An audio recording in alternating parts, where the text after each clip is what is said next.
I gotta add Odyssey on here too, but it's more complicated.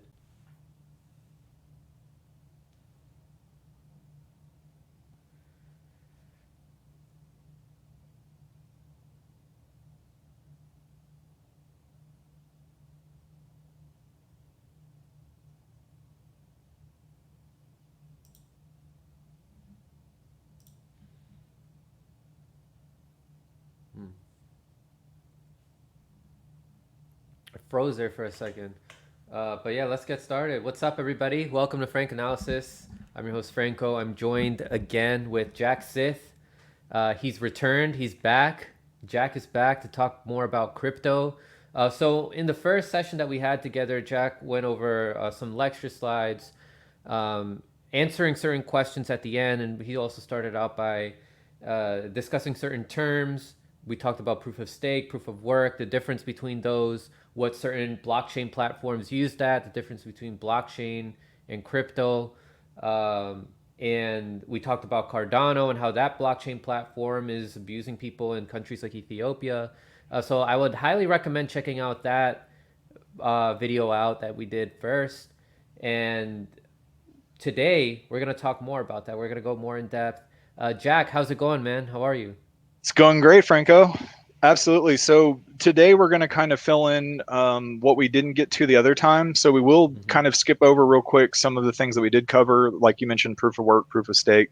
But really, we're going to look at a deep dive of like just sheer hypocrisy, levels that we would call out on any other system. But the way that I'm going to do this is quite literally by calling them out on their own standards. So I thought this was a unique way to look at cryptos in general because there's these buzzwords and pillars of what we are told is cryptocurrency and what we're told Mm-hmm. about all this stuff. But it's funny when you find that, not all this stuff. It's kind of like meeting your heroes, right?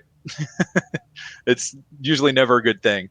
And I'm not even saying that, cryptos would be my hero, but it's kind of like, looking behind the curtain and going, oh, they really did that. Yeah, yeah, totally understand. So yeah, here's your is this the same title that we had last time? The crypto's failing by its own standards. Oh, you know, It last time could have was like, been, yeah. cryptos. This was not a love story. Was the last one. Oh yeah, that's right, the love story. Uh, but yeah, let's find out more about what's happening behind the curtain, right? This is stuff that like crypto's so complex as it is, but then when you go even Exactly. deeper, I guess it's more mind blowing. Yeah, and even like just like so you'll recognize some names that we covered on the last one, Mm-hmm. like Barry Silbert, which I had read the some of the articles that we're going to cover on this, and I had never put those two together that he was part of the digital currency group. And then I was rereading it, and I was like, okay, that's got to go on this because that's pretty interesting. But um, yeah, so we are going to go a little bit deeper than we did last time, but we're going to try to like get in a lot of stuff, and a lot of these are going to be things that most crypto YouTube people in general are just not covering.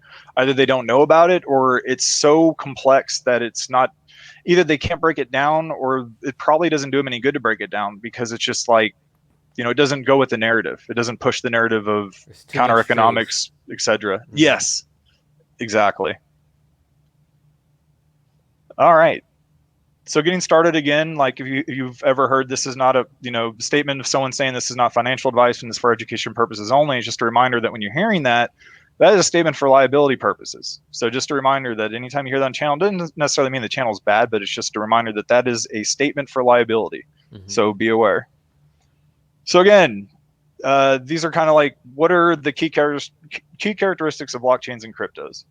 So essentially the only one that's kind of like directly one of mine personally is number E on here, which is ensure privacy. But let's go ahead and go through them real quick. So A, in general, cryptocurrencies and their associated blockchain should be decentralized because we hear that all the time, right? So Yeah. again, usually the more is better when done properly. Less is usually not good, but too much can also be bad. Like if you have too many people on a network and they have no way to figure out who else is on the network, then the network doesn't work. So there's levels that can be too far. Mm-hmm. But again, that's a major buzzword is DeFi, decentralization. That's an entire like segment of the market.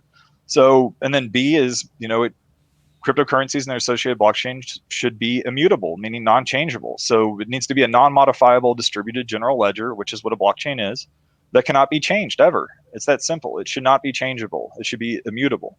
And then C is it needs to use a secure consensus mechanism. So again, that's kind of what we went over last time with proof of work and proof of stake. And then consensus is just kind of like, how does the network and people on it agree to move forward around what to do, when to do, and how to do it. Okay, and then D is one that's very interesting because I hear a lot of people talk about this, but they never talk about its implications in regards to Bitcoin. But D is that, in general, cryptocurrencies and their associated blockchains should not allow double spending. And double spending is just what it sounds like. You're spending something more than once. And then again, E ending off here is ensure privacy of its users, because again, in my eyes, that's how something is fungible or spendable, in my opinion. So again, this is kind of the beef of what we're going to go through is all these different line items and then how they're either broken or what's going on there. So first, just to recap, what the fuck is a blockchain again? Block is a bundle of transactions. Blockchain is a bundle of blocks. Bitcoin is not a blockchain, but it uses blockchain technology. And then again, all cryptocurrencies are digital currencies, but not all digital currencies are cryptocurrencies. They're just showing the marketing words and like how they're not as interchangeable as people say they are. Okay, any questions over what we've gone through so far? No, these are just this is just reviewing stuff that we went over in our first video. But yeah, these are like the basics that we need to understand before moving forward to this deeper stuff that we're going to get into. Absolutely. And so essentially, so when we look at, again, this would be around consensus mechanisms. So again, this is just going over what is a consensus mechanism. There's a couple thought experiments I like. One is that you're going out to eat with a group of friends. So like proof of work would be, you're going to go out to eat with a group of friends, but you've all got to solve a math equation or like a riddle. And whoever solves the riddle, that's your work. You prove it by showing, hey, you hold it up, I solved it, I get to choose where we get to go eat. Proof of stake would be whoever had the most money would dictate to everyone where they're going to go out to eat, which is scarily closer to reality in many circumstances. But so again, that's the difference between proof of stake, proof of work. Those are just consensus mechanisms, saying how, what, and when and where. Okay, so again, proof of work, just again covering what are proof of work, what coins use proof of work as their consensus. Proof of work is also POW. So Bitcoin, Litecoin, Ethereum, and its current 1.0 version. Again, proof of work is just people that are mining it. They're trying to solve massively complex math problems, and they use a variety of hardware. CPUs, GPUs, ASICs. I was going to go into ASICs a little bit further, but I didn't want to actually. So, just a side note, I did go ahead and quote them for us, but this is why I didn't want to show it, because I normally do a cost-benefit analysis. And just because I can prove a positive cash flow doesn't mean someone can take my recipe, so to speak, and go replicate it. Meaning, I don't want someone thinking, oh, I can go spend 10 grand and I'll make $50 a day, not realizing your upfront cost, your ongoing cost, your essentially what you call capital expenditures, and your operating costs like electricity, which are your, essentially your OPEX or your operating expenditures. So again, like I was going to show a quote, but at the same time, like I don't want people getting the, thinking, hey, it's, X amount, why don't I do this instead of, something else? Because it's a very detailed thing. And again, I'm going to show reasons why you necessarily wouldn't even want to mine something like Bitcoin, which goes to centralization. So again, in Bitcoin and others that are proof of work, the first person to solve the problem gets a reward. And again, it's key that you remember this is the only way that the cryptocurrency, that supply is added to, essentially. So there's no money printing. You can't print money on a blockchain because everyone would know that you just tried to print money on a blockchain. So again, that's proof of work. Again, that's why it's considered to be more secure. So the way you attack it via most vectors, meaning like methods of attack, would require redoing all prior work. And doing that takes a shitload of time. And then also another side note, so transactions, when those are confirmed, if you've ever seen a transaction confirm, it'll say like 1 out of whatever. Each confirmation, it makes it exponentially harder to attack. Consider it like glue drying. Essentially, when a block is confirmed, it's a little bit more glue that's added onto it that's hardened. So the more confirmations, and again, this will make sense when I show you the mempool later on, but that's just something to sort of keep in mind when it comes to confirmations. And again, why proof of work is pretty secure. So Again, I was going to go over proof of stake again, but just honestly, like it is how it sounds. So I'm just going to do a hot Mm-hmm. take. Anything using proof of stake in general as its consensus is sus at best. That's at best. And again, it feels Yeah. like stakeholder capitalism, you Yeah. know? Mm-hmm. And then like outside of a few small minor, small, less large projects, for example, like there is a proof of stake um, it's a cryptocurrency called the Mina protocol that I actually find fairly fascinating because they managed to keep their blockchain down to 22 kilobytes. That's like insanely small. That can fit on every single phone device in the world. That's the size of their blockchain. And again, they do it using privacy tech, though. They actually use the same technology as Pirate Chain, ZK Snarks. And then another one, which is also hybrid, which I think hybrid solutions are pretty unique. It's called Equilibria, which is it's a newer one that I just got put on my radar. It uses both proof of work and proof of stake. So again, there are some that are kind of like hybrid. Again, proof of work has been shown again because it is you actually doing the work. Um, but also from a control standpoint, think about this and the fact that in ETH 2.0, people that have 32 ETH, which is a shit ton of ETH, essentially wells that hold it, they have control of the network because they've got majority stake. That's how proof of stake works in many aspects. Now, there's ways they try to quote unquote democratize it, but that's always just like lipstick on a pig, in my opinion. So again, I've got a bias towards proof of work mining. I Mm-hmm. did it in the past. I've seen the experience. I've seen what it can do. I've seen the communities built. I've seen the helping people out, mentoring, like seeing that as a viable thing. But at the same time, like at the end of the day, what are you doing the proof of work mining for? And I think that that's important. So again, I think that my bias is towards proof of work mining. If you can use cheap, usable hardware that's not expensive, like ASICs, which are like 10 to 15 grand, and that allow anyone to get access to that cryptocurrency by mining it via proof of work. Two, another reason why my bias towards proof of work is we have anyone can independently verify any block or any bundle of transactions that's ever done in proof of work, meaning you can verify for yourself. You don't have to trust. And that's a pretty cool thing about proof of work. Whereas with proof of stake, yeah, algorithmically, there's going to be some signature that says that someone signed something, but did they do any work? They just Right. ran a node. Yeah. Yeah. So that And again, lack of yeah, transparency is why there is more opportunity for abuse there for proof of stake. But what about if the hybrid is used, like proof of work and proof of stake? What are your thoughts on that? Do you think that that's still I think sus? that's a unique case. I think it's still sus on the proof of stake side, but I want to see how they're leveraging their proof of stake and their proof of work and make sure that they're not playing favorites. Like, for example, however someone would be able to mine it using a proof of work algorithm should be somewhat equivalent to someone staking and rewards, meaning that the amount of initial cost should be around the same. And I don't know how to effectively weigh that, but I do think things like Equilibria, which is actually an oracle that I'm going to cover a little bit later. It's pretty cool. It's a private um, blockchain. I'm curious to see how they do proof of work and proof of stake because it sounds kind of like Wild West to me, but I do think there's ways that they can do it. So yeah, Mm-hmm. I think for sure that's an interesting thing because it would essentially you could leverage the strengths and weaknesses of both of them. But again, in general, it's important to remember proof of stake is always considered more centralized, just because you've got validator nodes, you've got people staking, you've got money tied up, you've got all of these things people don't think about. And again, this kind of goes to why my bias towards proof of work is that it's considered more secure, more decentralized by design. Um, and then number four is the main one that really I've never heard anyone really talk about this. And that's that when you're proof of work mining, you're actually doing work. So you're Right. doing a work unit. It allows for organization of labor. So back when I was mining, we had organized labor to a large extent. Like if we didn't like the changes that were being made, everyone would strike and not mine that cryptocurrency for X amount of turns. Like, sorry, X amount of blocks. Meaning you could actually have enough people not mine the currency that it would just slow to a crawl. And in my opinion, that's why Ethereum is moving off of proof of work, is because they're scared shitless because of, if anyone remembers EIP 1559, there was a sort of a strike, but it wasn't that successful. But again, like I think that scared them because they were wanting to push this through. And the fact that people that were securing their blockchain could revolt on them, they didn't really like that. Mm-hmm.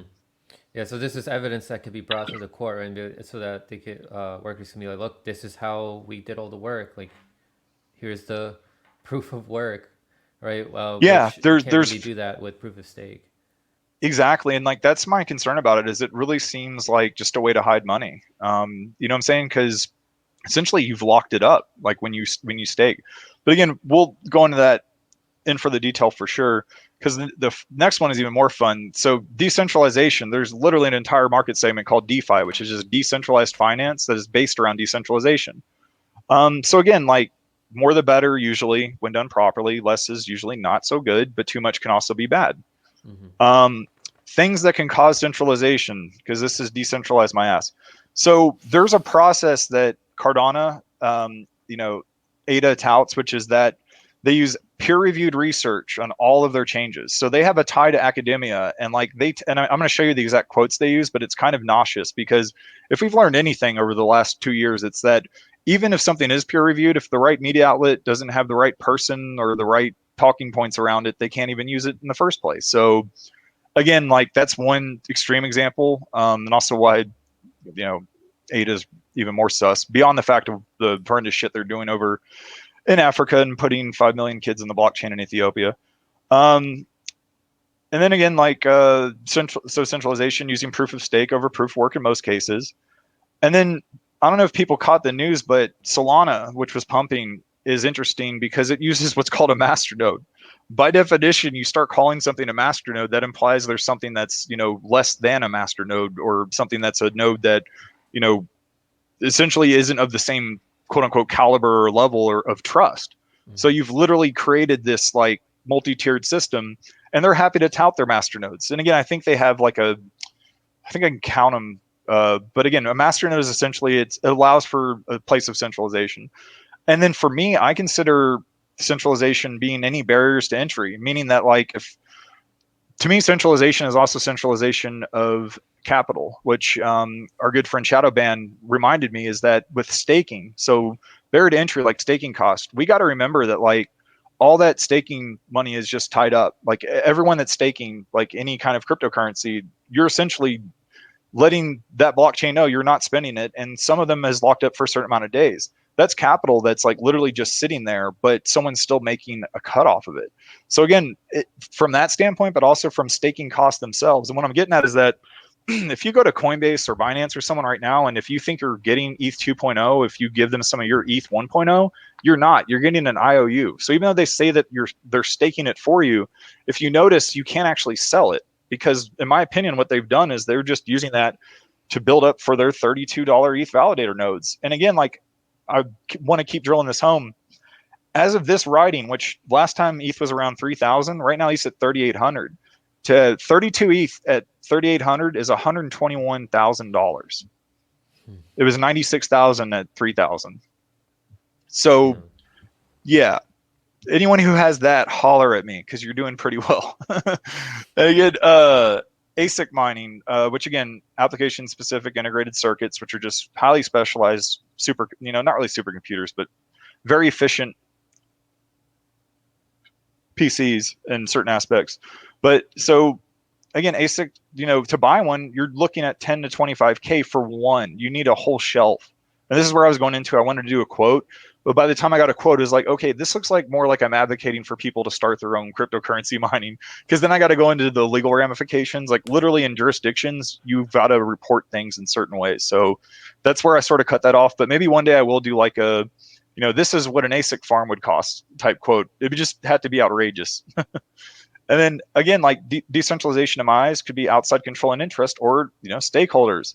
For example, a digital currency group that we covered last time, which we'll see appearances from this time, and also using mempools, which mempools we'll be sure to cover here in a little bit, but just kind of like understand that a mempool is kind of just a centralization of memory for use of transactions. But we'll go into that here in a few slides, a lot more in depth, to actually show you the mempool in itself. Okay. Any questions up to this point? So, do you think what's more ideal is somewhere in the middle of centralization and decentralization, but closer to decentralization?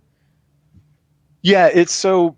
really the way that I view it is it's kind of like a matrix. And I almost did this for these purposes, that you really got to take all cryptocurrencies and then do a matrix on like decentralization and then categorize it by levels, like maybe 1 to 10. And then, but also give a reason why. And then do another category on consensus mechanism. Do another category, essentially all of these, immutability, double spending, Okay. privacy. You could make a matrix with these items right here, and that would really show you like just how much most cryptocurrencies don't even live up to what they say they are. Okay. So there's that sweet spot there in the matrix after considering all those Yeah. buzzwords. Um, so okay, that's starting to make more sense. Yeah, well, Okay. because and it's a great question because like there really is no correct answer on this. Like I've looked Yeah. at like proof of work cryptocurrencies that are like dog shit when it comes to what they pay people to like process them, but people still do it because people are hard up. So, you know, usually the way that I value, just more recently, the more that I've learned a lot of these different things, is how little evil is this currency doing? Okay. And when I say evil, like I'm not referring to it in the abstract. I'm referring to like Cardano literally putting 5 million kids in Ethiopia on the fucking blockchain. Uh, and again, like stuff like that, which is just absolutely nuts. And again, there's an Epstein scientist connected with that, like we covered last time. Mm-hmm. But again, like a lot of it is like because of the question that you asked is a 100% valid question, but like a normal crypto like person that you would ask about that would just be like, oh well, you of course you want decentralization, all of it. Mm-hmm. It's like, okay, well, what level? You know what I'm saying? It's like Yeah. you could be fully decentralized, but then like no one knows who each other is. No one knows how to. And again, that's where consensus mechanisms come in because you get into trust issues. Um, okay, and then so just moving on real quick, just because I think this one just I fell on my ass when I found this. I'd always known that like known that the Cardano was like very stuck up about how they do their work, but just listen to this. This is just beautiful. So things that can cause centralization, Cardano. So they tout that they're unique in the fact that the first project ever founded on peer-reviewed research and developed through evidence-based methods. What evidence and what methods and are you showing those to us? Because I'm not seeing it. So again, like just that sentence alone, like they tout this, but when you look at this, it's like, look at what we've been through with the news cycle. It's like peer review doesn't really mean that, it's not as strong as they say it is. Like in my field, for example, if I reviewed another security research like project and said, okay, I reviewed it, but we both work in the same industry, so we likely have the same opinion on a lot of different shit. And we've seen the same stuff Yeah. in most cases. So we're just agreeing. And it's like, at that point, it's like, we need adversarial review methods, to Yeah. where we're actually challenging people, not necessarily peer. Again, I'm not slamming peer review and as a thing. It's just that I think it's It has way to be done overrated. correctly. Like you have to make sure Precisely. there's no bias. You have to make sure there's no conflict of interest. Like you were saying, now this is a big issue in science as well. Like who gets put in those positions where they get to review, like peer review certain Precisely. papers, and which ones actually get the funding, which research actually gets the funding. It's usually the ones that don't really go against the profit motive agenda of some of these institutions that they're trying, that the information that they're researching may expose, right? In the case of Oh, like absolutely. Pfizer and everything, if you're conducting research that's going to go against the profit motive agenda of Pfizer or Moderna, then it's probably not going to get as much funding, right, as something that's going to make Pfizer or Moderna look good. Absolutely. And that even comes down to like endowments and things like that. Just the level of like way that these things are manipulated. And like again, this is really why I think like it's important to kind of like break down all this blockchain stuff, is because people assume security and privacy are not the same thing. That's conflated a lot. Just because a network is secured by proof of work doesn't mean that it's necessarily private. Encryption doesn't mean that your thing's private. I can encrypt dog shit. It's still dog shit. And back to peer review, I could peer review a study of me sending you a bag of dog shit on fire, and you could confirm that it in fact was on fire, but that really didn't help anyone anywhere. Yeah, yeah, exactly. Yeah, And that's then, that nuance that yeah, people need to understand, right? Peer well, and reviewed. Yeah. Seb's, just brought up a great point, and that's that, you got to look at the foundations. You got to look at all of these like hedge funds and all these groups behind all this shit, because it's really incestuous. Just like the digital currency group alone, that's one small fry. And I had to find a Bitcoin historian that was like willing to talk about that shit. And even then, that guy was a Bitcoin maximalist, so it was all favorable. I had to go debunk him and then figure out where the truth was and then actually source it, because this you'll find this trick in crypto. They'll just because someone's part of a company, they'll say the company's name. Like just because someone worked at MasterCard, they'll say it was MasterCard. Now, I always like to find their name and say they've worked at MasterCard, because there's a very significant distinction between MasterCard, the entity, versus someone that worked at MasterCard, you know? Mm-hmm. All right. And then so BIPs, IPs, and SIPs, oh my. So don't get too confused on this. This is not super important, but if you are wanting to go down some rabbit holes, one of the ways that they got rid of the democratization or the voting power, also known as governance, it used to be if you held certain amount of X cryptocurrency, you had voting rights, sort of like how stocks worked. Like you could vote with your weight. Well, they found a clever way to get rid of that, and they called them obviously improvement proposals, and then insert the name of the crypto in front of it. So essentially, it started off with, I think it started with great intentions, but the whole process itself became very academic, if that makes sense, like very procedural. But essentially, improvement proposals, and this is the one for Bitcoin, were just a design document for introducing features or information to Bitcoin. So these things should provide a concise technical specification of the attribute and rationale for the feature.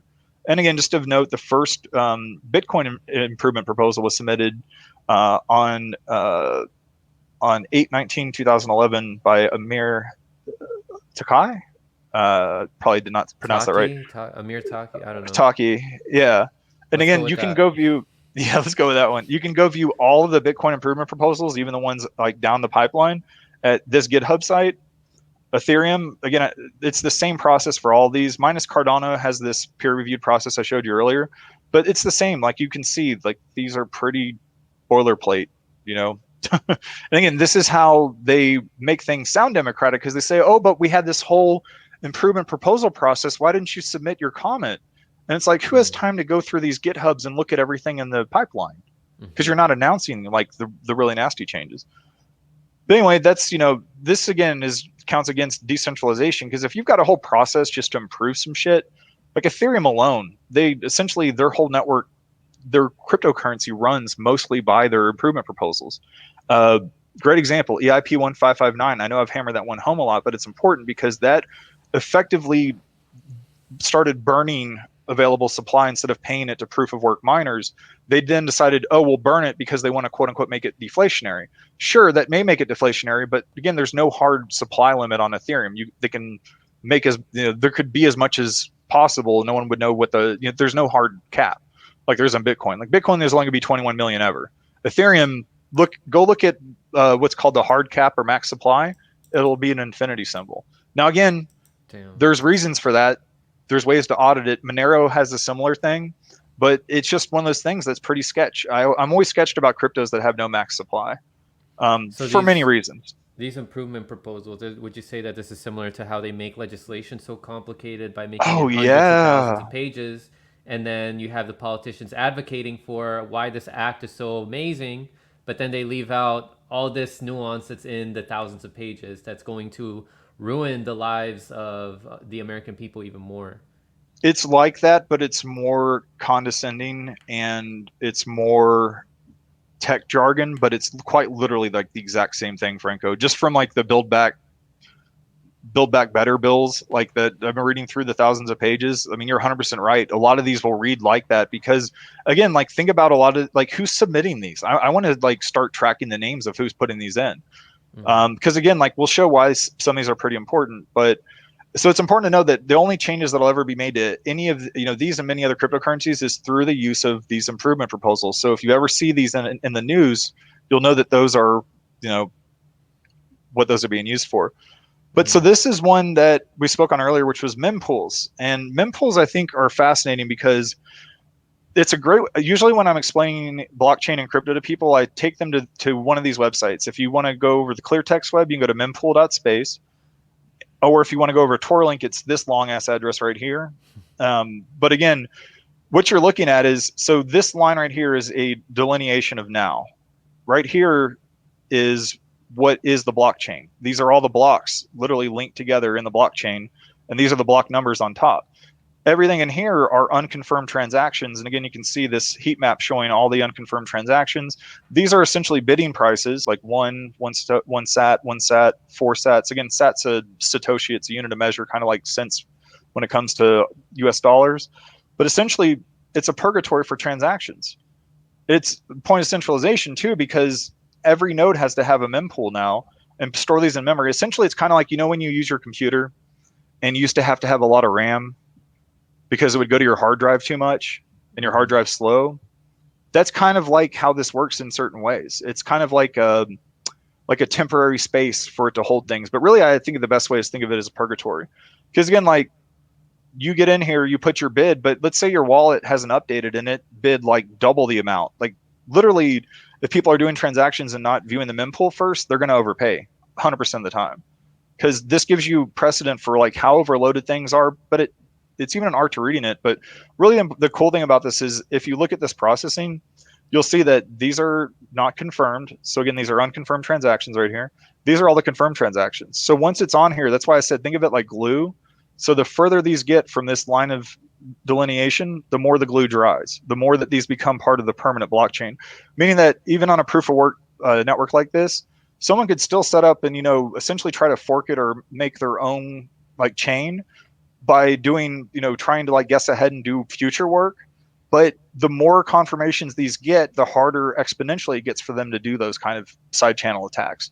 So again, it's very neat how proof of work works because again, it's like glue drying. So sort of like what I'm getting at is you see like something was just confirmed recently that wouldn't have as much weight as it being permanent as the, some of the older transactions. But at the same time, essentially, once you get one confirmed transaction, it's pretty much considered confirmed by most people. Now, some exchanges say, we got to wait for 30 confirmations. That's just to tie up your money. They only really need one confirmation because once you get one confirmation, that means it's been moved from the mempool onto this. So unless a freak accident happens and like double spending, mayhem, which we'll go into, it's really hard for someone to reverse this transaction. Now, I'm going to get into how this breaks later on because it's kind of interesting.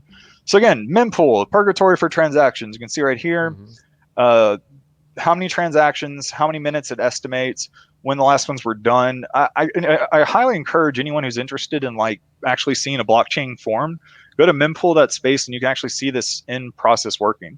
So you'll see blocks getting filled, you'll see transactions, you'll see the bidding war and everything. But again, that's centralization because it's one single point. And again, decentralized might ask even more. This is just a really quick go through of the digital currency group because we're going to need to remember this name, Barry Silbert, who launched the digital currency group in 2015 and was previously CEO of Second Market. And digital currency group also has Grayscale Investments. So 2013, again, they're just a digital currency asset manager. That's why it's important to stress digital currency and cryptocurrencies and why there's that difference. Yeah. And again, digital currency group has had a lot of exits, positions that they've left. And again, like I need to figure out what they're clarifying as an investment an exit. But the main ones to keep in mind are Coinbase, BitGo, and Circle. And again, the digital currency group roster includes people from Bain Capital, Bloomberg Ventures, Grayscale, and various areas of fintech. But the one that always gets me is the board advisor, Larry Lawrence Summers. Mr. Don't overheat the economy with those stimulus checks because, we could have an overheated economy. Let people starve, Franco. It's just the more humane way to do things. Talked about again, that last time too. Yeah, because this jackass, he was the vice president of development economics and chief economist of the World Bank. No conflict of interest in there with someone overseeing anything that could affect monetary policy at all, Franco. Nothing to see there. You didn't see this, Franco. You didn't see any of this. Again, you didn't see any of this. You didn't see that as of this date when this write-up was done, that the FBI was the 4th largest crypto holder. And guess who the FBI sold Bitcoins to? Well, they made a fortune selling them to Barry Silbert, and who's the 8th largest holder at this time? Barry Silbert. Oh, Barry. He's like a bad version of Where's Waldo for crypto. Because again, there he is. We found him, Barry Silbert. He's everywhere. I bet he paid for that place. And again, I laugh because they say that the number one is all of us, but when they say all of us, they mean none of us. Just invert what they're saying, guys. Invert what they're And saying, what is and it that they're using? There's like some alien. What is that? With a beak? you're right. I think it's like I don't Is it know, like a man. football with eyes? It's an apomorphic like thing, but it does look like slightly birdish. Again, even the news sites covering this, Cointelegraph. I mean, come on, Mm-hmm. people. And that's just a quick review. So again, decentral issues. Where again is this fell? So Bitcoin, again, just covering what we just went over, it lacks decentralization in many aspects because it uses a mempool, which we just showed is a purgatory for transactions. ASIC mining, which again is a barrier to entry because you're talking 10 to 14,000 per ASIC blade. You need a set of blade and you need a row and you need power and data center level uptime. And that's, you're not even going to be taking profits until like many months down the road. So you need likely venture capital, someone backing you to do this. It's just not like it was when I was doing it. When I was doing it, I was buying stuff secondhand. I was buying stuff off of friends. I was scrapping together parts from other things. So again, like another issue with centralization with Bitcoin is the use of improvement proposals instead of actual community governance, voting, and rights like it used to be done. And again, the digital currency group and other shady groups are heavily involved in all this stuff. So again, my bullet points here on decentralization of Ethereum, it's moving away from proof of work. So proof of work is usually more decentralized, proof of stake. So this is where I redid the numbers for us. In ETH 2.0 staking, the last time Ethereum was $3,000 per ETH, and it worked out to about 96,000 just to be able to have 32 ETH on hand to start staking. Meaning like you're staking, you're not staking through an exchange, you're actually getting the staking rewards. But as of where ETH is at right now, which is around 3,800, which could be higher now, that's 121,000 now. Mm-hmm. So from 96,000 to 121. Yeah, this doesn't seem very democratic to me. So again, you have to have 32 ETH on hand that has to be locked up, meaning you have to not spend it, and it has to be locked up, and you've got to have that amount. But you also need to maintain 24/7 uptime, because if you don't, you're going to lose an amount of ETH essentially for your amount of downtime. And again, you would likely need a virtual private center or data center contract. And then more importantly, you need the ability to set up all the above without any issues at all, which requires, in my estimates, data center infrastructure level experience, including networking, security, server administration, firewall administration, and much, much more. And that's just, again, coming from someone who's done essentially this whole sentence below. If someone came to me and said, hey, I want to set up an ETH validator node, I'd be like, can you find another grift? Like, I wouldn't even want to support it just because like literally downtime in those situations would mean like that person would go crazy on you, because every second they're losing a little bit that they're not able to validate. And again, Ethereum uses improvement proposals like many others. Okay, so immutability. Now immutability is like this is what everyone touts as being like why we've got to go to blockchain. And again, like immutability is a big important thing. I'm in agreement that immutability is a absolutely fantastic thing about blockchains in certain aspects, not necessarily from a surveillance standpoint, but when it comes to being able to trust something, that that the copy that you have is the same copy as 200,000 other people on the internet. Like when it comes to Bitcoin nodes, like I forgot what the last count was, but I think it's like 200,000 or something. It's an insane number. But those are just nodes that all have the blockchain synced and on their computer. That's all a node is. It has a copy of the blockchain. It syncs it. It can accept transactions. It doesn't have to. You can kind of think of torrents in a way from the standpoint that you're sharing data, but it's kind of like there's only one torrent, and that's that blockchain. Mm-hmm. So again, people will ask for parts of the blockchain from other nodes, but again, immutability is a big part of all this. So this is where we're going to go over something that to this day, like it just recently realized like how much impact this has, because this kind of throws immutability of Ethereum out the window. And this was the DAO hack. Now a DAO is a decentralized autonomous organization. Essentially it's a liability shield in certain aspects, but it's a way to have funds in a certain place and not have to have an owner in certain aspects, is the way that I view it. And you'll see here there's this guy, and I believe this guy's from the Ethereum Foundation, Alex Van Desan, where he's screaming on Twitter about the DAO, which is going to decentralize this place that had the money, being mostly empty, of 7.2 million Ether, which has been secured, and that the community needs to help by identifying the rest. So literally crowdsourcing their screw ups. And again, they're repeating that there was an attack, more updates, and then again, all caps. This just cracks me up. DAO is being securely drained. Do not panic in all caps. Wow. And so that's to start this. So Ethan the DAO hack. So just a short recap. So no one's completely up to date on this, and I've had to reread these articles 3 times. But essentially, the DAO got quote unquote hacked, and because of the attack, they then had a decision to make, and the decision was they needed to make sure to prevent or hopefully avoid the situation where the attacker could be draining more Ethereum from the DAO, the decentralized autonomous organization. So they essentially formed a group of quote unquote white hat hackers, and they called it the Robinhood Group, RHG. That sounds like it's legitimate, everyone. No conflicts of interest in that group, I'm sure. So It's then, like with the Robinhood app. right? And dude, I keep reading this and I'm like, is it just a thing that they do this on purpose, or like what's going on here? Yeah.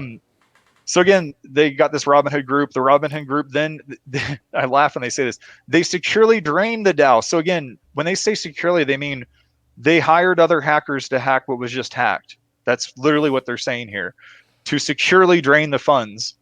And they promised to keep it safe, you guys, until after the hard fork. Now, again, this is where it gets a little technical. Hard forks, the way to think about it is, think of a path in the forest, and you want to go left or right. That's what a fork is. So on a hard fork, that would be like you're on a hiking trail, you took a left, you went down near the beach. That's the new blockchain at that moment, because everyone agrees that the beach is a better place, so more nodes join on and accept that that beach is where you should have gone down that path. Now, if on that same fork, another part of your code went down to a desert, maybe not so many people would go down that path, then that just dies off. That's kind of the easiest way I could think to summarize forking of code, because essentially it's kind of like particle splitting, because you got alternate universes, one where the code didn't change, one where it changed. And then whatever network supports the one of those two the most is the one that essentially lives on. But there's some interesting stuff that they did here, because wait till you hear what happened during this, fork. Because again, a fork is supposed to not be a massive event per se. Ethereum, for example, EIP 1559, the improvement proposals, those were all forks. Ethereum does their decisions and changes via hard forks, hard and soft forks. But main thing is just to understand that fork is just a delineation in a path that something would have gone down, and there's usually 2 outcomes, but sometimes more. So again, following the attack, there was this pseudo-anonymous group. You'll understand why they're called pseudo-anonymous, because someone followed the money. And again, it was launched on June 21st, and they were to secure the remaining 7.2 Ether that remained in the decentralized autonomous organization. So again, this is even funnier. So this attack, so again, this response to something that was already attacked, the counterattack wasn't, just call it a counterattack because that's what it was intended to be a safety net in case the desired outcome of a hard fork, which again was an outcome wanted by Slockit, creators of the DAO framework, imagine that, did not materialize. So again, this was a safety net. Them attacking it was a safety net in case a desired outcome of the hard fork did not materialize, meaning whatever changes they made, if the didn't happen the way that they wanted, they've got a backup plan, so to speak. That was the narrative. But essentially, the outcome did occur. So the thing that they didn't want to happen did happen, it did happen, and it happened on July 20th, 2016. And this resulted in a fork that allowed all the Ether that was held in the DAO to be returned to the DAO token holders. Again, the code that forked allowed this. So this is where this gets interesting.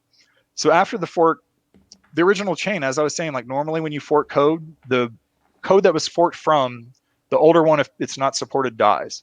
Well, the original chain did not die as expected by Ethereum developers, believe it or not. Instead, it was rebranded, or essentially branded, as Ethereum Classic, and it was listed on Polynux and other exchanges. So they literally took their fuck up, rebranded it, and sold it on exchanges. And this is where this gets even more interesting. So the hard fork, as I was saying earlier, resulted in 2 chains, each having value and each being identical prior to the hard fork. That means all of that money that was put into one just magically doubled. And this is where this gets even more nuts, is that, so the Robinhood Group unexpectedly found themselves custodians of 7.22 million Ethereum Classic that was then valued at almost 15 million. Well, I just ran the numbers. If you value Ethereum Classic more modern day pricing, which is around 50 right now, it'd be 360 million. But if you value Ethereum Classic at the most recent all-time high of $160, that's almost $1.152 trillion in current dollars. Meaning whoever had and became the custodians of 7.2 million Ethereum Classic, if they didn't sell and then sold at the all-time high, they could have sold for $1.152 trillion. So it's not just 15 million. That's very important to keep in mind. And again, I encourage everyone. This isn't the same Jack as me, but it's a good Jack who actually does write about the decent stuff. Highly recommend everyone read that. So again, just going back there. So the rebranding of Ethereum in turning this into Ethereum Classic when it should have died, this would be the equivalent to going back to the example you gave about what a real life fork is, like a path. So everybody's going to the beach, right? That's the direction that they decide to go. They decide to go to that place. Meanwhile, the desert, that path is supposed to die off. Like the grass is supposed to grow over that path. But instead, they're putting a fake label on there, rebranding that desert and calling it Other Beach or something like that. Yeah. Right? So that to get people to go there. You're on it, dude. So it's like if you're at that fork, like there wasn't a sign before, but now they've got a sign that says Ethereum this way and it's got two arrows pointing. Because technically Ethereum is both directions, but you're 100% right. It's kind of like, it really is nuts from the standpoint of not only were they able to make money on both sides of this, meaning that if you lost money in the DAO hack, you got it back on Ethereum. And again, this fork, what ended up resulting is their current form of Ethereum. So that's the version in which the people got their money back, oddly enough. The one that becomes that. But how great is it that they got to sell their fuck up as Ethereum Classic? They always win, right? In this system that we have, they'll find a way to get their money back, plus more. Exactly. Well, and as we'll show through here, it really comes from like who knows who. And so again, more about who was behind the Robinhood Group. So the group announced themselves in a post by Ethereum Foundation member Alex Van de Sande. Remember the guy freaking out on Twitter that I showed before? So he announced it on June 21st, 2016. And then he literally lied and said this work was not done by I guess he's technically telling the truth. It's not done by the Ethereum Foundation, but by him and a couple colleagues. So it's not done by the Ethereum Foundation technically, but there's people that work at the Ethereum Foundation. So again, this is the source material right here, him literally saying this. Again, lying through his teeth. Even more fun, this was a leaked Skype log by this was in the Ethereum Foundation Skype logs. And this is just shady as hell. So in leaked Ethereum Foundation Skype logs, there's this Volksteller was encouraging fellow Ethereum Foundation members to quote unquote bring ETC Ethereum Classic to zero. And then by doing this, the same by putting huge sell walls, meaning these would be massive sell orders saying when Ethereum Classic goes to this price, sell everything. It would cause a massive market dump and it would cause just essentially a liquidity crisis and the whole thing to plummet. But this is interesting because they're talking about this when Polynex, one of the first exchanges that listed it, right around that time. So again, here's the logs. I don't know how easy that is to see, but you can see, bring ETC to zero, huge sell walls. This is insider trading, by the way. Like any other thing, this would be called insider trading. The fact that it's not as nuts to me, and I'm going to go into more details why here in a sec, because Barry fucking Silbert makes his appearance again. Where's Waldo? Where's Waldo, man? He's the Where's Waldo of he was kind of like the herpes of crypto, to be honest. He always shows up where you're not expecting. That's more accurate. And again, like these tweets were scrubbed. Like Franco, you said when the article that I sent you that they weren't on it. I know I had to pull these by hand, and one was actually only on the Internet Archive. But this is where this gets interesting. So Barry Silbert, what's Barry Silbert doing? Well, Barry Silbert's on Twitter saying that he believes in time the market will decide the Ethereum Classic chain has more value than ETH. Okay, so let's look at what he actually said, word by word. Barry Silbert making an appearance. He goes, 1, setting the record straight. 1, I sold 0 ETC. Okay. All right. Two, I've bought and I'm buying more. Again, if they're going to call cryptocurrency securities, this is insider trading or insider knowledge. I don't care what you call it, but the SEC not going after this guy is fucking hilarious, because he's literally saying his positions, and then he's like saying, I do not intend to personally sell until ETC. Again, technically you would call this market manipulation, because this is someone with authority that's literally behind one of the biggest currency groups, or digital currency group, one of the biggest outfits in cryptocurrency, literally saying this shit that's going to start making markets go crazy. So, accidentally skipped ahead.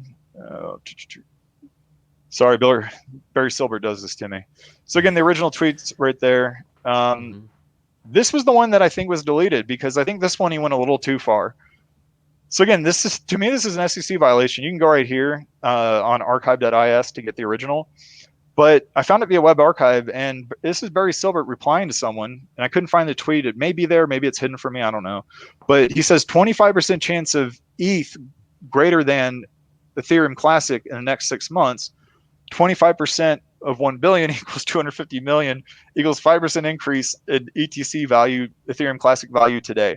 So again, you can't do this if you're behind currency groups or these different, it's flat out a conflict of interest, because this manipulates the price. So it's nuts. So again, like, that was very, so it's funny to me that of course he shows up, and then I have to go digging for a few hours to find the tweet that he did, because it's like been censored off the face of the earth, because it's that bad. And then, so who really, this should be relabeled, who is really behind the Robinhood group. So again, it seems to be that it was made up of some employees of Slockit. Remember, the ones that were for a version of the fork. We don't know if it was the beach or the desert. We'll assume that it was both, because normally that they like to play both sides. As well as at least one member of the Ethereum Foundation, Van Sand, that guy that was on Twitter screaming his head off earlier. Don't panic, everyone. Yelling. That's just nuts. I'm panicking. Right. And then it also had members of the Ethereum Foundation, Volkstiller, Slockit, and they at least had very good knowledge of the Robinhood group and its actions. So at minimum, if they weren't directly involved. And again, I'll let people read through this at a different time, because I don't want to go through the whole thing, but this article sums it up perfectly, and I highly recommend everyone go check out Well Panda on this article. But if you read between the lines, what they're saying is, we market dumped the illegally obtained Ethereum Classic to crash kill Ethereum Classic, but failed, and now we want the locked funds back. Sorry. And what the person forgot to add was, they were literally asking people to send the funds back that were hacked in this email, if I'm correct. Because you can see these multi-sig addresses. A multi-sig is just like, you want to say, like, you and I had a linked credit card, and if you go to spend something, I get a notice saying, do you approve this purchase? It's kind of like a group way of handling things, is what multi-sig is. It's multiple signatures. That's just all it is.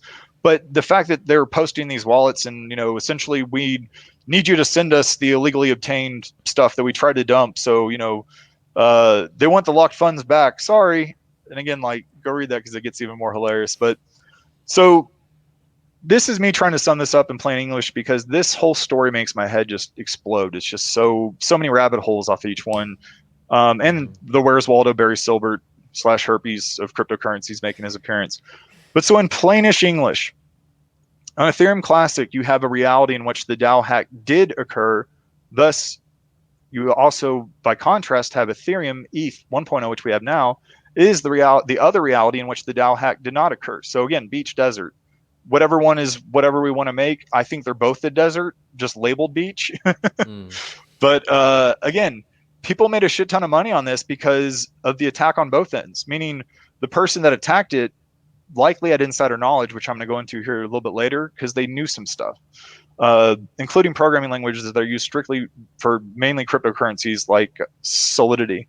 But so what's important to understand about this is that it didn't matter who was pushing for Ethereum Classic or ETH back then. I slightly remember this time, because essentially it doesn't matter what currency does what. These people have holdings in both. So just something to keep in mind. And then, so really, when you really think about it, immutability, which is what we're talking about, they violated this due to this fork, because essentially their creation date was due to the fork on July 20th, 2016, which is where the path diverted from either beach to desert. And that fork allowed all the ether that was held in the DAO to be returned to token holders. And again, this fork is now known as ETH 1.0, the Ethereum that you see in the news all the time. That's what it is. And the other project is Ethereum Classic. So they make money on both sides. They've got something now that people mistake for Ethereum that they accidentally buy, which I've seen a ton of people do, an Ethereum Classic. It's just nuts, man. And then again, however, after the fork, the original chain did not die as expected. Again, that's just reiterating. This is nuts to me that it was literally branded as Ethereum Classic and then listed on an exchange.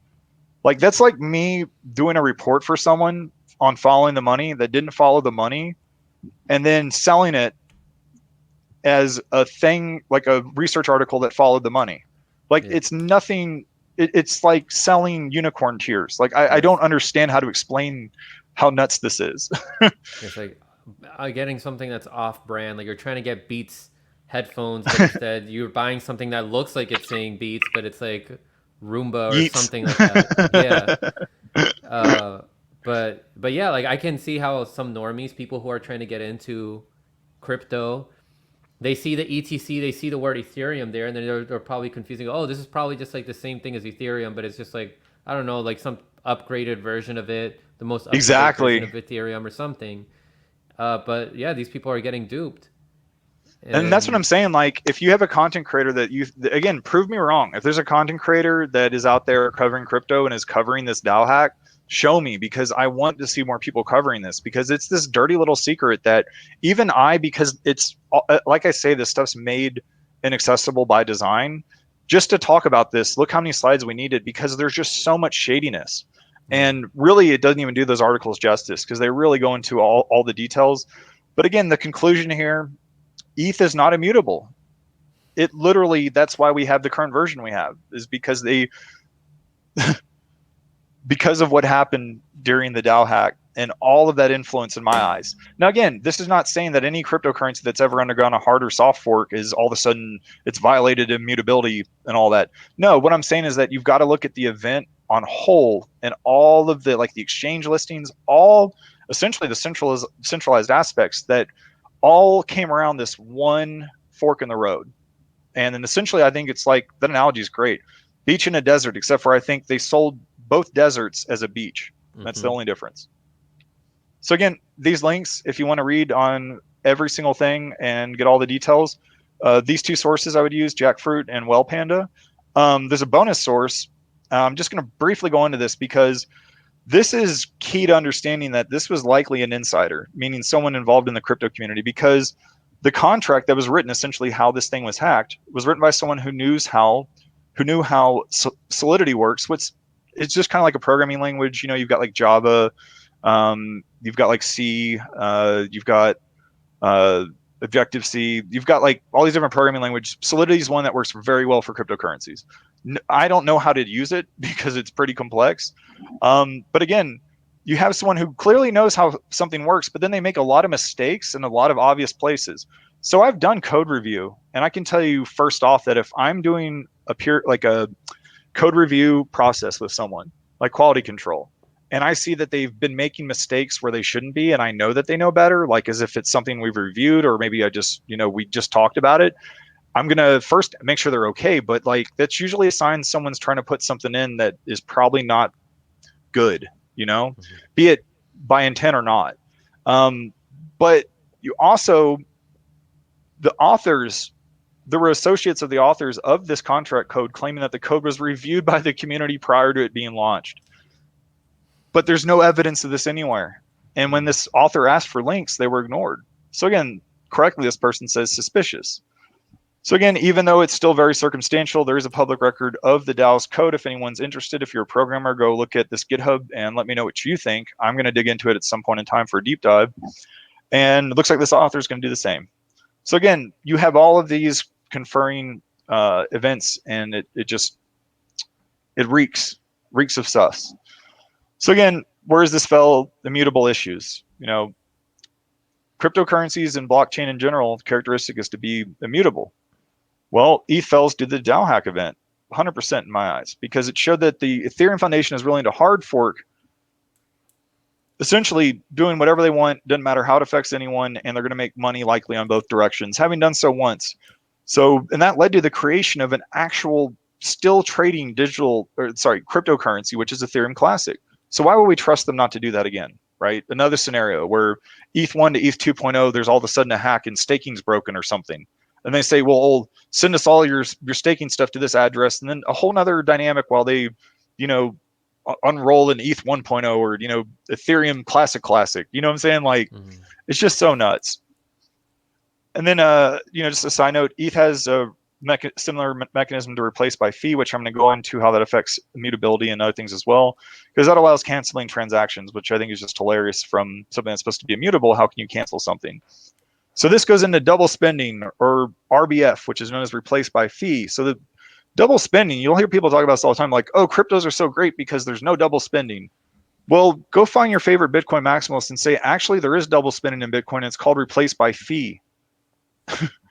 And quite literally, the way that replace by fee works is and this is the best definition, you're replacing one version of an unconfirmed transaction. So you go back to that mempool, everything that was on the left being confirmed. That's what we're talking about here. You take one version of that, say you had one and you didn't bid enough. So, this would be good to show you while I explain this. So you're in this mempool and you've bid 1 Satoshi, the lowest possible, and you're stuck here for hours. So with replace by fee, normally you would just have to let it ride it out, because everything in here, all of these nodes are assuming that these are valid transactions. Well, now someone sends another transaction from the same address, and what they've done is they've double spent. They've literally executed a double spend, so that now everyone in the mempool goes, wait a minute, there's the exact same transaction, but with a higher fee, cancel or don't process this other one because it's a double spend. So they literally took and made a feature out of what was supposed to be something that was designed and baked as an integral part of something being secure. So it's just absolutely nuts. See if I can go to it real quick, because this is actually rampant in a lot of areas. So replace by fee is essentially what I was just talking about. You're replacing one version of unconfirmed transaction with a new version that just has a higher fee. And again, the reason why it's important is, for years, most nodes on the Bitcoin network, when they saw the mempool, they would always do if you're the first transaction seen, then I'm going to process you first. Well, now they have to look and scan all the mempool transactions to see if there's a duplicate that has a higher fee and then go for that one. So it adds more complexity. You're going to have out of order transactions, and it's going to complicate things. So again, it's permitted double spending. I don't know how else to phrase it. They've literally broken Bitcoin to allow double spending. So real quick, Al Gobis said, I don't know the history of Bitcoin Cash. Maybe it's similar to Ethereum fork. Yeah. So a whole Bitcoin, bunch of different stories like this. And yeah. So that goes to the block wars, which if you ever hear the block size wars, I need to do more research, but that's 100% correct. So Bitcoin Cash was the first fork that was done off of Bitcoin that most people know about, because they wanted a larger block size, which they had great reasons for. The current block size is around 2 megabytes. Now, if you guys remember floppy disks, those were about 1.4 megabytes. 2 megabytes is not a lot. So essentially, Bitcoin Cash said, we want to have larger blocks, because again, block size goes down to, okay, the mempool may not be backed up now, but when this thing gets backed up, you want larger blocks to be able to process more transactions for cheaper, because you don't see it on here, but you'll see when there's lull times, these blocks are empty. So they're not using even their full 2. Now, there's arguments on why we should have different block sizes. Some people saying code is law, that you shouldn't change the block size. Well, Bitcoin Cash said, we're going to change the block size, and they did it. And again, I don't fault them for it. I don't necessarily have any strong feelings or views about it any other way. But I would note that if you want to dig more into the history of those forks, the third fork of Bitcoin that is not usually talked about was Bitcoin SV, which is BSV, Bitcoin Satoshi version, which has got a whole other backstory. But essentially, Craig Wright, the guy behind that one, BT or BSC, he claims to be Satoshi Nakamoto. That's all I'll say about that. So again, that was a fantastic point, because that's exactly what happened with Bitcoin Cash. It was very similar to Ethereum, except for that one was a little more planned, meaning the community knew what was going to go on. Like if you had a wallet, it would tell you whenever you went to Bitcoin Cash that they were going to be hard forking. Whereas the DAO hack was kind of out of the blue, but it's the same principle. So again, back to double spending. Again, I think this is a genuine or generous interpretation. But what's the problem with replace by fee? So it enables user to essentially double spend unconfirmed transactions. Like I was saying earlier, you've got people on mempool that can say, okay, I just bid 5, but now it's gone down to 1. So I can't go down, but it just bumped to 10. So now I'm going to put 10 in and cancel that one. But it keeps escalating, and then like it gets backlogged, and then that's where the issues really come in. But essentially, someone could, make a purchase of Bitcoins and afterwards send those same Bitcoins back to themselves. That's a double spend. It's now allowed on the Bitcoin network by design, which is just nuts to me. And again, additional replaced by, again, this talks about the complexity. And remember I was telling you earlier about wallet software? Your wallet software is to support it. So normal people may not know they're sending replaced by fee transactions. And maybe they're like, oh, my transaction hadn't been sent, so I'm going to bump the fee up when they don't necessarily need to. They just haven't checked the mempool. Like things like that. It's how all this kind of works together. Again, it talks about bugs and weaknesses. So again, just going over this really quick. So in ETH, it's actually even more confusing. They have a replace by fee type mechanism, but essentially what it is someone broadcast a new what's called a replace transaction with a higher gas fee. In ETH, that's called GUI. That's the fee that you pay. But this was back before EIP 1559, meaning that this isn't necessarily true, but the mechanism still works in a similar fashion. And again, this is just so people can cancel or speed up things on the blockchain. But again, I ask you, is this immutable if someone can cancel a transaction that's supposed to be part of a permanent ledger? It's very gray to me. So again, you could have a situation where your first transaction could be mined first and validating your second. So you could choose to replace with a new speed up transaction, but it could lead to more confusion, or you could spend up more ETH. Because remember, you end up burning gas if you have a transaction that doesn't confirm an ETH, because it doesn't have a mempool like Bitcoin where it can just have it doesn't have a purgatory. It's actually got a use it or lose it type thing where you still pay your gas fees even if you pay too little. That's why they need oracles and things like that to predict gas prices. But again, that's a whole other topic. So this is just the one that I had. We're about to wrap up here, so we're getting close to the end. And the reason I bring this up is privacy, because again, you don't hear privacy talked about, but to me, if a coin's not private, it's not really fungible. And fungible, again, is just any unit of something equals another, the same unit of something. 1 equals 1, 0.5 equals 0.5. Any asset, it's fungibility. So because Bitcoin and other, cryptocurrencies, they are transparent surveillance coins with public ledgers. I mean, anyone can see what's going on. In my eyes, there's fungibility issues, especially because they have what are called tainted Bitcoins, which we covered before. And again, this is more so due to the know your customer anti-money laundering exchanges. This is where they get your ID. Like if you join Coinbase or Binance, and you got to like give your ID and like your address and your pet in today's newspaper and hold it up with a selfie. I wish I was kidding on some of this. And then again, because it associates, at that point, they have your ID. It's no longer a pseudonymous cryptocurrency when they know that your ID with this driver's license is matched to this Bitcoin address.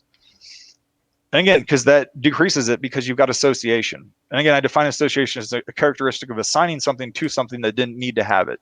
We didn't need to put a name to this unit of Bitcoin, but the government wants to. So it's been done. And again, so let's look at actual blockchain transactions again, just to go over why all this matters. So now that we know a little bit more about the process, so again, in the mempool, this is what you would see if you clicked one of those blocks, kind of. You would see essentially what was in the transaction, because this is, again, there's just a bundle of transactions. So you see here the input. So this is the person sending the money. We can see how much they sent. And again, I've got these redacted, even though it's private. I'm still trying to respect the fact that they don't know that this is private or not private. Because this is public, I'm trying to respect that. You know what I'm saying? You could go and find this transaction hash and pull this up. But again, like, really, it's just because I think it's kind of nuts. Because again, knowing this, you can see all the further transactions all the way down the line. Ethereum, exact same situation. You got inputs, outputs, and the amount, all open, all surveillance, all the time. Then you get something like Monero, and it gets a little more interesting because you got confidential transactions where the amount's not shown. And again, these were forced after a certain version. You go look at this blockchain and there's really not much on it. This public key may or may not be a decoy address because Monero uses decoy transactions. So it's a little bit better. It's actually a lot better compared to what we wore because you don't know if the inputs or outputs are valid. And again, the easiest way to track cash flow through cryptocurrency is knowing the amount that was sent. And then the last one on this list is Pirate Chain, just because this one just cracks me up every time I see it, because you have no inputs, no outputs. And the only reason that you can see is 0.01 Pirate that was sent is because this was a payment to a proof of work miner, and they were paid 0.01 Pirate. And the reason why they have to show that is just so miners can't cheat. Mm-hmm. All right. And then again, privacy matters for fungibility. This is an updated list for everyone to look into. I'm not advocating for or against any of these, because I'll do another version where I'm going to go and actually just kind of point out the good and the bad of all of these, because there's some great stuff and some horrible stuff in some of these. But again, it's not nearly the levels of the other cryptocurrencies, but that doesn't mean these are better, because these are, it really comes down to a lot of different factors. But again, if you want to check this out, you can check out Monero. It's one of the original privacy coins, one of the first. Most privacy projects are based off of some sort of crypto note type thing, which is specific to Monero. Which is non-specific to Monero. Then you got Wownero, which is like a Doge. It's like Doge except private. R, which Pirate Chain. Essentially, they fixed Zcash, which Zcash is part of the digital currency group. Dero, which is smart contracts, direct competitor to ETH, except as mandatory privacy. And this is a new one I just started research on, which is called Equilibria, which is an Oracle. So this is interesting because it's a direct competitor to the World Economic Forum Great Reset or backed Chainlink. So again, oracles are used in order to find something for something on a blockchain, like maybe bets that were put in, or the results of a fight, or certain things like that are off blockchain. So oracles that are private give you even more levels of privacy overall. And again, anything that's competing with the World Economic Forum backed project is usually good in my books.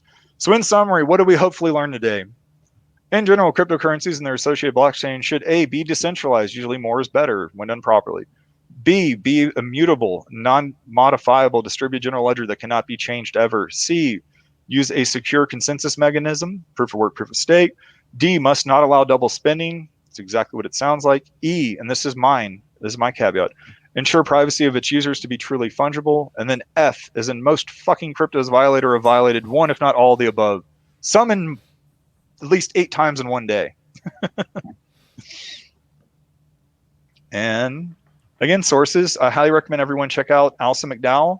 I always tell people to get a wider perspective outside of crypto. Find someone who's not even necessarily an adversarial, but someone who's got facts and is laying stuff out and is really giving you the full picture. She does some amazing research. So does Catherine Austin Fitts.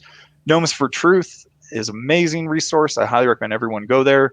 And then if anyone wants to nerd out on the ETH DAO hack, you can go read these articles. Again, this isn't me, but I think it's funny that the guy that wrote it was named Jack too. But you've got this link here and then this Medium from Well Panda. And that's what I got for today. Awesome. Thanks a lot. Something just happened on YouTube where our stream just disappeared. I don't know Seriously? what the heck just happened. Yeah, and this video that I had unlisted has been removed. It wasn't even made public. The Joe Rogan and Sanjay Gupta clip that I did. I don't know why we're not on YouTube right now. That's interesting. Yeah, because I saw the audience number go down from 22 to 0. And let me see if we're still interesting. Live on Rockfin. When we're still live what on were we Rockfin. Talking about? Cool. What were we talking about when it happened? That's interesting. It was, go up a little bit more, when you were talking about the pirate chain. Oh, this one? Yeah, and now our video doesn't even exist anymore on here. Interesting. So what's more interesting is this is the exact slide. This hasn't been modified in any way. So we've actually shown this slide before. So whatever they're doing, I'll look at this one, but that's interesting because I don't know what we said on this. I mean, this one's literally got no redactions because it doesn't need them. There's really nothing on here that gives anyone's info away. I mean, that's literally why I went through the care to make sure that you couldn't even get flagged if someone was like, well, I own that address. Take your video down. Because they don't understand how it works. Yeah, It's really strange. I don't know why the video just all of a sudden disappeared, and That's nuts, I don't man. know what's gonna happen to the channel. Did we call out too many cryptos at once? I mean, do we have to put a limit now? That's the thing. Like, were they going? Are they going after channels that talk about crypto to like this far down the rabbit hole? I mean, that's what I wonder because I mean, this is essentially all like again, this whole thing is covering all this. I mean, the only thing I will say is that oh, I'm trying to think of I mean, really the only things that I can think because I actually removed some stuff because I didn't want this to get flagged, and that was anything that could possibly be indicative of like any kind of proprietary information. So I made sure everything, like if someone told me a story, I had to go find it in these articles before I even mention it because I don't just want to go off a rumor or a story someone told me.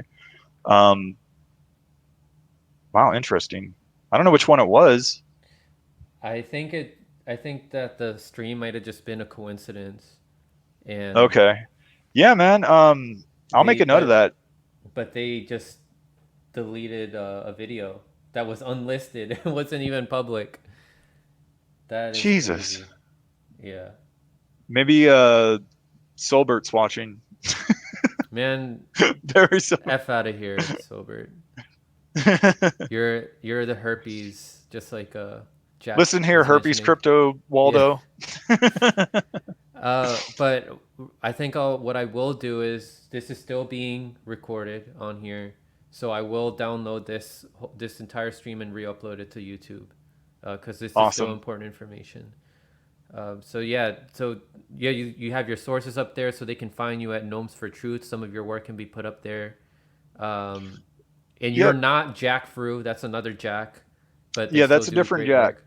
Yeah. Does amazing work too. And then, well, you really got to read them both because one takes the gloves off. They both take the gloves off, but one goes an extra step and says, "No, I'm curious now. This is pissing me off." Type style. Really thorough. But again, all this stuff I verified. Even the deleted tweets, like I made sure to go through and post the source and where I found that, so it's not just a screenshot. Again, like some of these in their original form, I'd find a screenshot, but I can't do that. I got to find the link because I'm not going to post something that I can't source. Mm-hmm. Yeah. All right, Jack. Thanks again for coming on. I'll have you Absolutely, back on the man. show again to further talk about crypto. Let's see what else we could talk about next regarding that. But yeah, definitely I'll have you back on the show for panel discussions as well with some of the other gnomes like Ali Yeah, Alexandra, Seb that'd be Solomon, and awesome, man. Shadow Band Refugee. But yeah, Yeah, thanks again, Jack. absolutely, man. And for sure, if you find out what happened with all that, let me know. I will. Yeah, I might go live real quick after all this. But yeah, uh, yeah, everybody else, as always, stay informed. You're not alone.